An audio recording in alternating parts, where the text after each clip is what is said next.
right, we do this every single Wednesday at 10:30. Our good friend Tyson Alger of the I-5 corridor, Lookout, Eugene, Springfield. Our Ducks Insider joins us every Wednesday for a half hour to chat. And Tyson, welcome back to the show. Thanks as always for joining us. I want to start here. We'll just get right into it. Is it going to rain for the first time ever at Autzen this weekend? It's kind of looking that way, guys. Because I was told it never rains at Autzen Stadium. I can't vouch for whether precipitation has actually gotten onto the field. I have a nice cushy spot in the press box. There's that big roof overhang. So, I'm not going to come on your radio waves and disagree with the position that Oregon has been standing behind since, I believe, like 91-ish. But yeah, it might rain around Autzen Stadium on Saturday. I think that's one of the coolest, brags any school could ever have. It never rains at Autzen Stadium. I don't know why, but that just gets my juices going. It's a simple thing. Yeah. Yeah. Yeah, exactly. It's Well, explain this to me, Tyson. I got a question for you. The spread for this game is like 7.5. It's been as high as 8.5. Before the season, it was double digits. Despite this being a top 10 matchup, the spread, and I know we're not a gambling segment, but the spread sometimes talks about a lot about how people feel this matchup is going to go. It's a top 10 matchup. Why? What am I missing here? Why is the spread so big? I don't know, to be completely honest. I think this is going to be an incredibly good matchup. I think,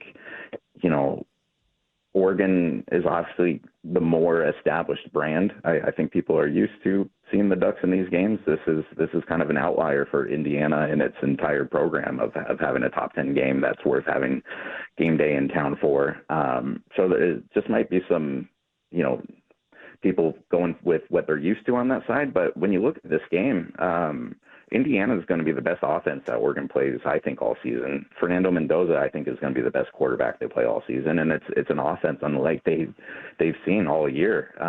We made quite a bit about the experience that Penn State brought back, and their ground game, and Drew Aller being the most experienced returning quarterback in the Big Ten, and going into that game, that wasn't an explosive offense. It wasn't an explosive offense against the Ducks, save for a few plays in the fourth quarter. And then they were very unexplosive the week after playing UCLA. So I think that this is going to just be a major test going up against an offense that's averaging around 50 points per game and just looks every bit as dynamic as Oregon's has on the other end. So I wouldn't be playing the numbers in terms of point spread in this one, because I think this has the potential of just being a real big shootout.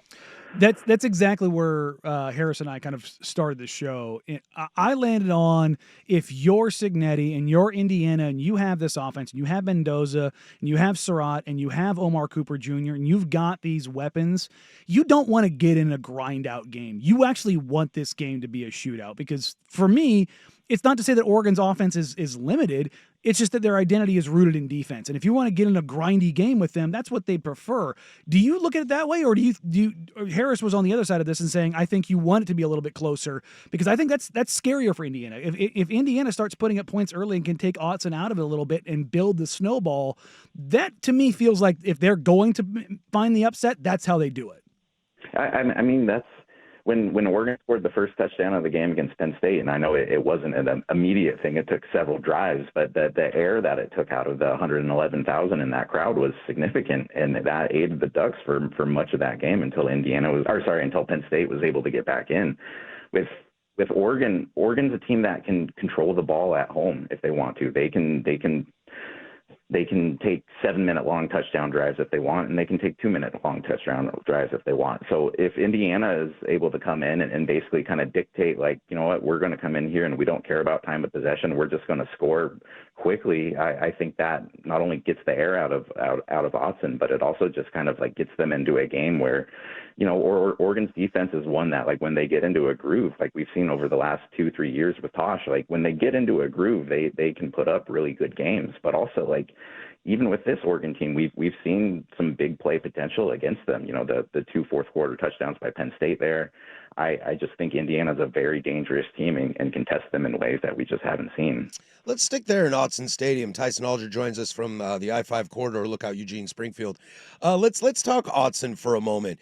For a team like Indiana that 2 years ago we'd have never expected to, A, be in the top 10 or be in a giant matchup like this, Is there any level of preparation you can do to actually be prepared for what Autzen Stadium is like? Or is it one of those things that no matter who you are, no matter what your program is, no matter how much prep you do, when you walk in there at kickoff, it is just different? That's a good question. I mean, for a team like Indiana that probably hasn't had a whole lot of like hyped up games like this, it's going to be jarring regardless.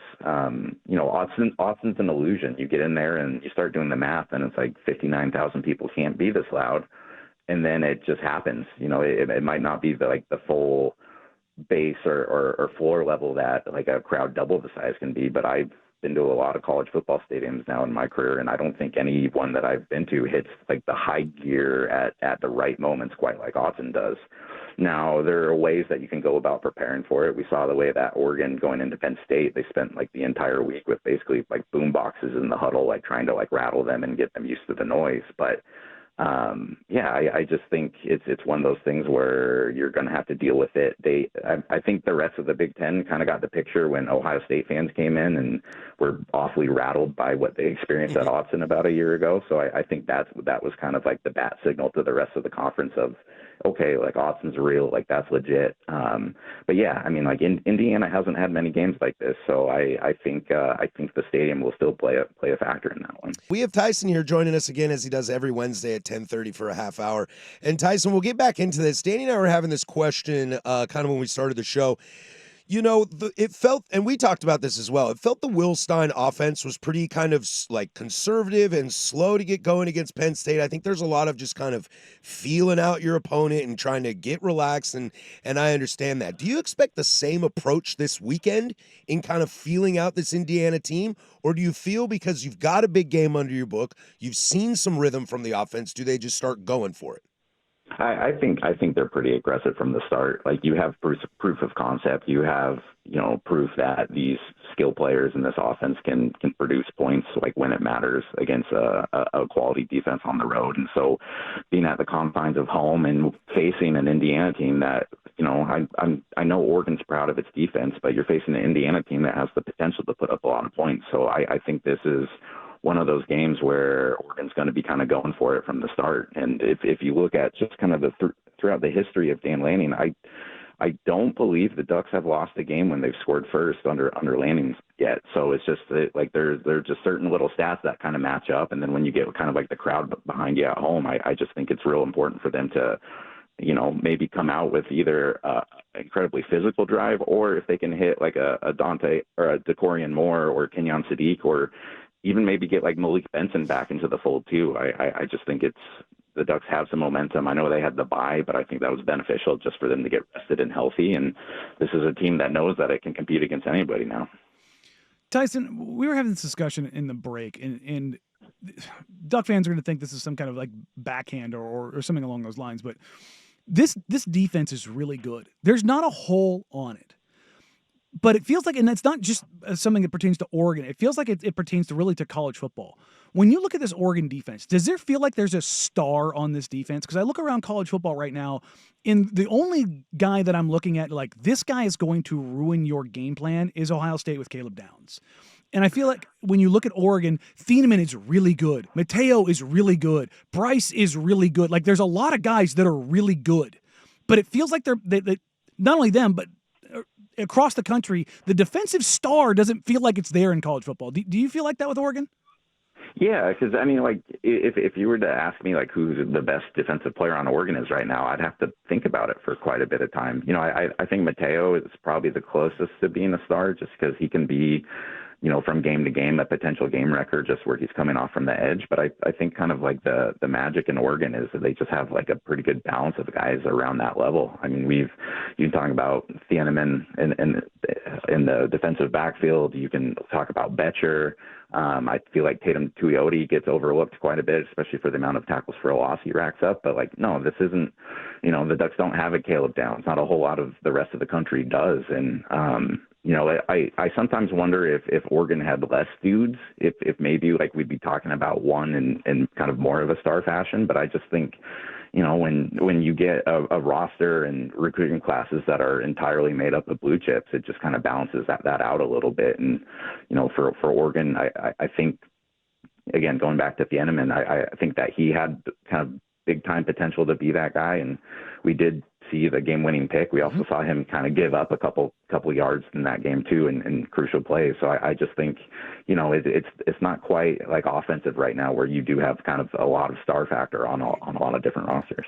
What's the unit that's going to win this game for Oregon? Is it DBs? Is it the line? Is it something offensively? What do you feel is the key, that specific group that you, Tyson, are going to be watching?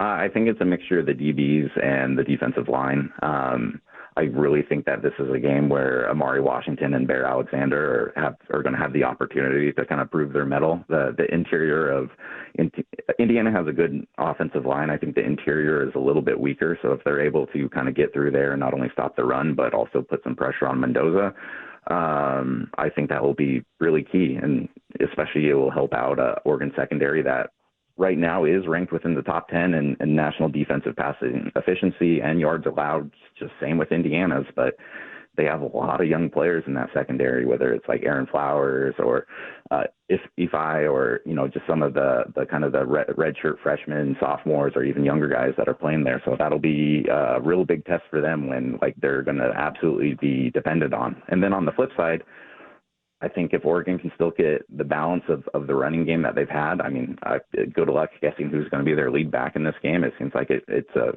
continual a continual dance of musical chairs. But if Dante Moore can continue to just be effective and not turn the ball over in key situations, I like the way that Oregon's offense is going to be able to run against Indiana. How does Oregon lose this game? I always like to come in from this angle because they've been the favorite. They've had the upper hand, as it were. But I always want to look at it from what happens if, or how does it happen if Oregon steps in the bear trap? If they get a little too aggressive and maybe they keep going for some of those 4 downs and they have some turnover on downs and all of a sudden they're playing an offense that can capitalize on mistakes like that, or if there's turnovers, we're 5 games into the season and Oregon's been incredible in turnover ratio. They've taken care of the football. They haven't really shot themselves in the foot a whole lot.